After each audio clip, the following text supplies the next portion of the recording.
আমার নাম কবির হোসেন। আপনার এখানে কত পরিবার? 20 পরিবার আছে।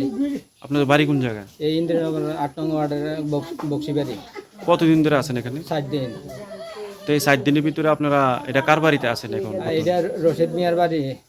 তো এই 7 দিনের ভিতরে আপনারা যে প্রশাসনের কেউ বা কোনো স্থান কোনো নেতাও আইসে না। এই ফিস বোর্ডাই যে আমরা ডাহাডাই করলে তারা এন থেকে একটা লোক লয়ে যেতে আসে না।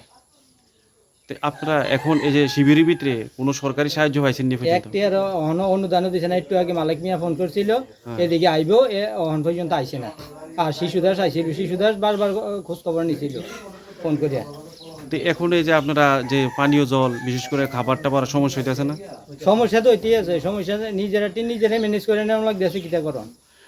এখন যে কিছু ত্রাণ সামগ্রী পাঠাইছে এটি করতে গেছে এটি সুনামরার একজন সুনামরা থেকে আনছে, ওই সাংবাদিকের থেকে, সামাজিক সংস্থা থেকে।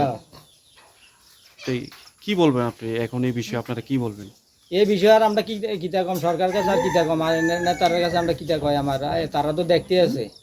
এই পর্যন্ত আমরা তো এই পর্যন্ত আইয়ে খোঁজ দিব থাকবে কথা আমরা দেখলাম, মোহের কথা এই পর্যন্ত আইয়ে কইল না।